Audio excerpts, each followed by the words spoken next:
Tonight, let's jump and take an advantage since we have over the broadband the governor of Zamfara State, who has in the last few days been dealing with a few issues. And we'll come back to the studio to discuss with the Minister of Communications about broadband issues. Governor Lawal is live for us from Zamfara. Happy New Year, and it's good to see you, Governor. Happy New Year, Sharon. How are you? I'm all right. Let's begin. What exactly are the issues? Because we are hearing conflicting issues as regarding the airstrike incident in your state. And we do know that top military officers are on the ground to look at what is going on. What can you tell us from the point of view of the government of the state? Well, thank you very much, Sharon. Like you rightly mentioned, we've been battling issues within the last 3 days as a result of the airstrike that hit some individuals in two of our local government communities. That is in Zurmi and one of the local governments, and that was as a result of the strike by the Air Force. Let me say this, as a governor, I had full information as regard to what happened on that fateful day, because we made a distress call to the Air Force in terms of some bandits that were attacking communities. And they quickly responded, and they were able to neutralize a lot of bandits.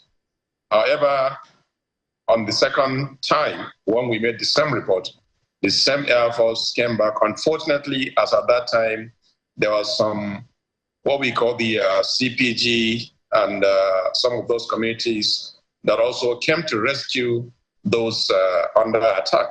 And in the process, they were hit by the Air Force. And I believe that was not intentional. It was one of those things that in this kind of situation, sometimes there may be some collateral damage. And that was exactly what happened within the last 3 days. How then are you handling this situation? Because you've emphasized that collateral damage is often an unintended consequence. How do you explain to these affected families, and how are they coping? Have you seen them? Have you been able to interact with them, though? Yes, what I did was to set a very powerful delegation led by my deputy governor, who was there to do on-the-spot assessment and also be able to commiserate with the families of those that lost their lives. And in the process, this whole thing was fully explained.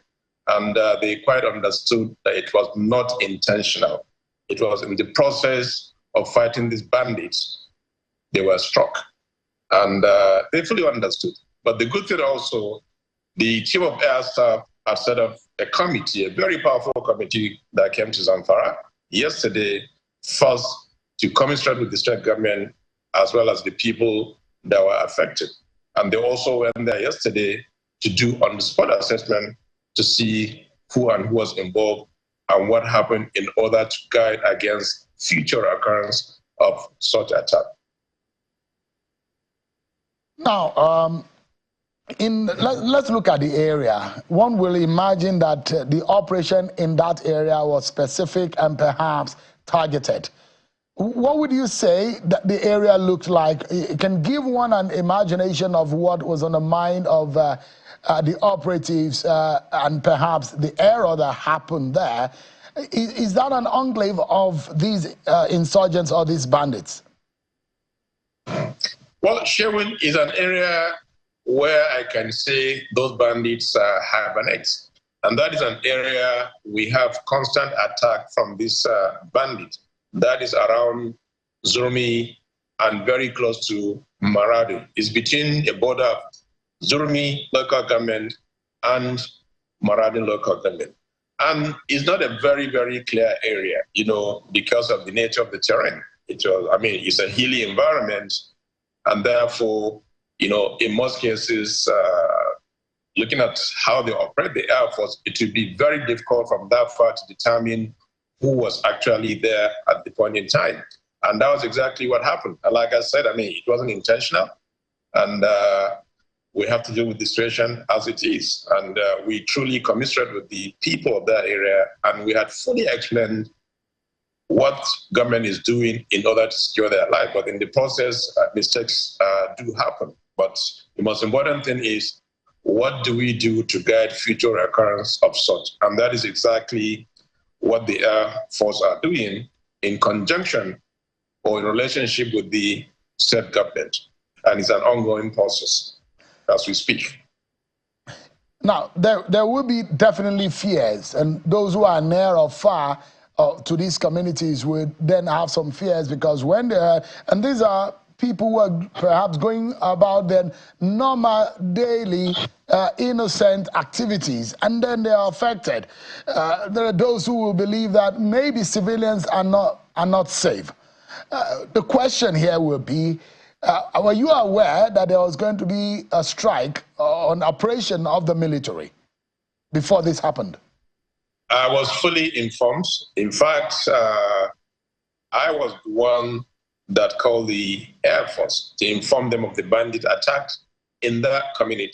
So we're fully aware, and it's part of their quick response in order to save the situation. And they did their best. The first strike, I mean, they were able to take out a lot of bandits. And then they came back for the second time after we reported to them. And what they saw was a movement of people on motorcycles carrying guns, and they were mistaken for bandits. I mean, okay, so there are those who will say maybe we need some more intelligence to carry out this kind of coordinated and targeted operations by the military. Are you involved? Because I know you set up a group of locals as a first layer of defense for the people of Zamfara State.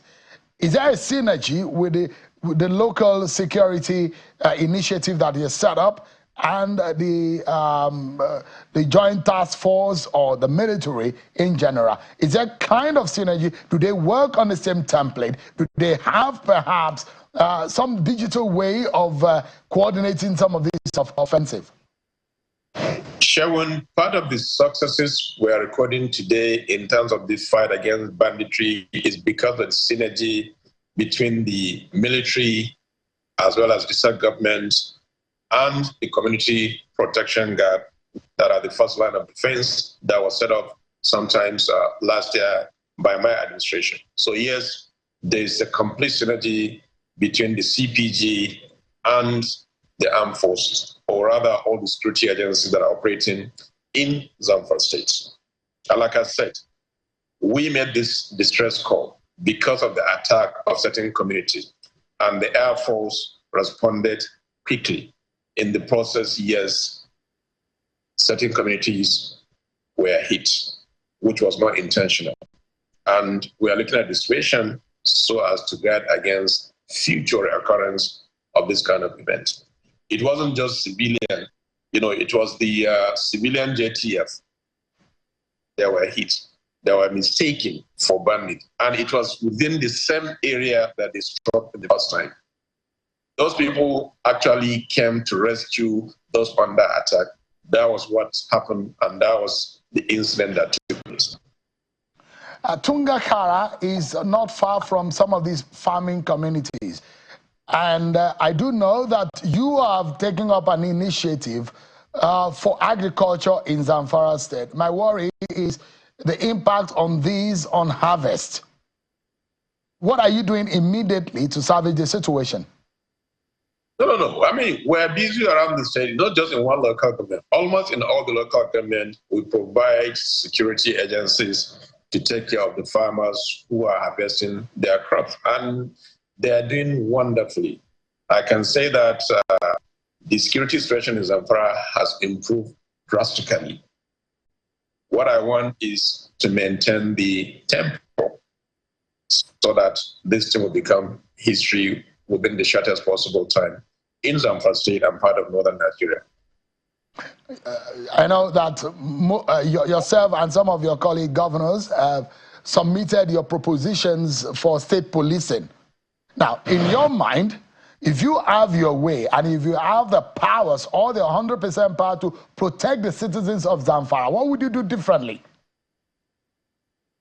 Well, if I will have the complete power to be in charge of all the security operatives in my state. Like I said in my recent interview or previous interview, this banditry issue, within 1 month, we should be able to take them out. It's not impossible. So I'm talking about strategy. You have it in your mind, and you know the nook and cranny. You are Zamfara born, flesh, blood, and in spirit. You know your people very well. You know all the local government areas. You know the soft spots. You know the vulnerable spots in the state. So I'm asking, strategically speaking, and I don't know what you have put in your proposition, in your own proposal at the national level, at NEC, what exactly would you do differently in terms of architecture, in terms of recruitment, in terms of remuneration? What would you do differently to have a change if you have your way 100%? Well, Sherwin, is a combination of so many factors, like you mentioned. One, of course, training is key, planning is key, support is key in terms of, the kind of remuneration that you're giving to the security forces in order to encourage them. In fact, insurance is also key. In the event that somebody is killed, at least insurance will cover everything for him, and he doesn't have to, be worried about his family being left behind. So, it's a total overhaul of the system. And I believe if we're able to do that, it will go a long way in boosting the morale of our security operatives to handle this kind of situation effectively without any fear. Give us an understanding about these bandit leaders. Up to now, we see Bello Turji is still nowhere in sight. Does that give you any kind of worry, though? Well, I believe Bello Turji is just a matter of time. His days are numbered because I can see the commitment from the armed forces in terms of taking Bello Turji out. In fact, that same axis where the incident took place is actually the axis of Bello Turji. And I'm sure now Bello Turji is is hiding somewhere, but it's just a matter of time. We will get him very, very soon. I'm confident, I'm optimistic, and I believe the armed forces also, this time around, they are ready to do that. And that was exactly what we've been talking about all these days, all these years, so that at least they remain committed in fighting this menace. I imagine that based on your background from the private sector, interestingly, I have the Minister of Communications here, who might be sharing some ideas on how you can digitally protect your state. But because of your background also, you might have an idea of how digital security might work in your state, considering the vast areas, the landmass, and the borders of your state. And considering the fact also that your state borders, other states that are suffering or battling some kind of insecurity problems. The issue of border control is a big issue. How do you digitally monitor are you thinking in that direction? Because it's almost difficult or almost impossible to man every inch of the borders of the state. Let me make a categorical statement here, Sherwood. Even though I may not be able to tell you the details, because of the nature of security, but I will tell you that confidently, technology is the key in fighting banditry, and we've gone far. We've made so much investment in the area of technology to fight this menace. And I can also say that it's one of the reasons why now we're recording so many successes in terms of fighting this banditry in Zamfara State and some of the neighboring states. So let me ask, do you have some central monitoring mechanism such that in the state capital, you can almost have your eyes on what is going on? I know in some other countries, you saw the operations, how they took out some of the terrorist leaders. When America wanted to fight some of the terrorist leaders, they sat there in D.C., And the commander-in-chief was sitting right behind the generals and were making order. And at the point when they wanted to take out the terrorist leader, they made that order away, kilometers away. Do you have that kind of technology at the moment in Zamfara? Sharon, we have gone far as technology is concerned in fighting banditry. Like I said, it's one of the reasons why we're recording so much successes in this fight against bandits. Part of the reason why we're able to give information to the Air Force is because of the investment in technology, and that is yielding positive results. That is all I can say in the media right now. But yes, we've gone far than that. I know you are choosing your words because of the situation, but all right then. Let's go on a short break, everyone. But when we return, of course, we'll conclude our conversation with the Zamfara State Governor. And don't forget, the Minister of Communications, Dr. Boson Tijani, is with me in the studio, and we'll be right back, everyone. Join us again.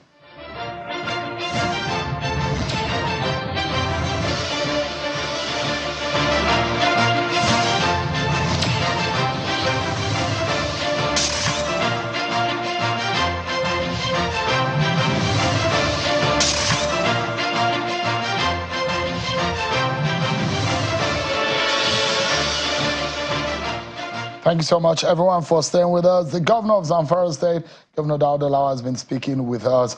So the question I was asking earlier on about getting your commitment that no longer will the people of Zamfara State sleep with their eyes, they not been able to close their eyes, their livelihoods, their lives, anything they're dependent on being threatened by these bandits.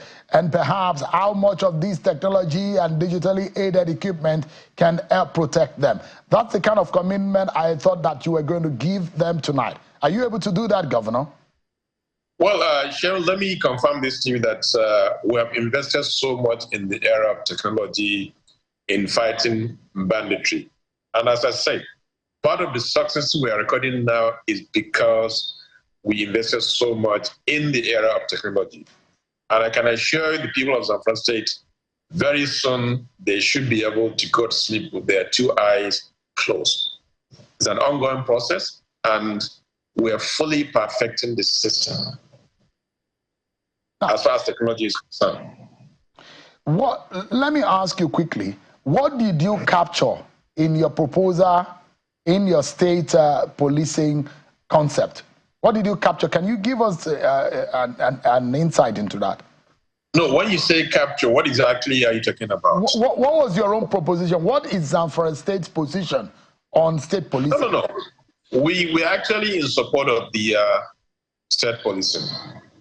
We submitted our own memorandum, and I'm sure it's being looked at. And not just Zamfara, almost about more than 90% of the states for the police, state police. Now, so that we can have control. Yeah. 2025 is right here. What is your own idea of governance for the people of Zamfara State? Well, I'm sure the people are seeing the dividend of democracy in every aspect, be it in terms of security, be it in the area of education, be it in the health factor, agriculture, as well as infrastructure. We've gone so far and we made significant progress in all these aspects. Like I always said, I will invite you to Zamfara to come and see for yourself, because seeing is believing. You agree with me that there has been significant progress so far in Zamfara State in all these aspects. And it's an ongoing process. By the time we spend 2 years in office, you will clearly see the difference between before and after. The plight of persons that are displaced in all of this issue is a major one. The internally displaced persons, what are their hopes? Most of the people now have gone back to their respective communities, except for a few local governments that are still working tirelessly day and night to make sure they also go back to their community. So just a matter of time. And I want them to be patient. It is something we inherited for over 12 years.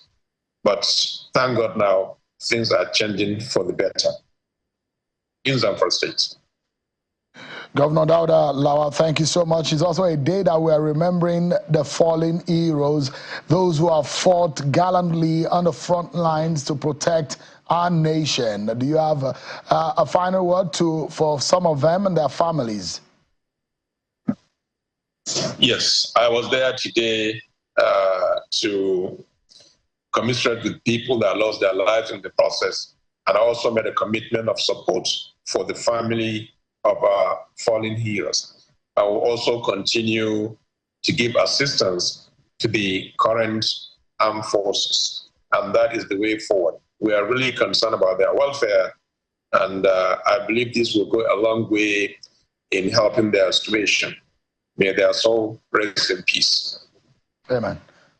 Thank you, Governor Dauda Lawal, for from some of the insights you've given on the update on what is happening in your state. I wish you the very best and a peaceful Zamfara State in 2025. Thank you very much, Chairman. Thank you. We are grateful.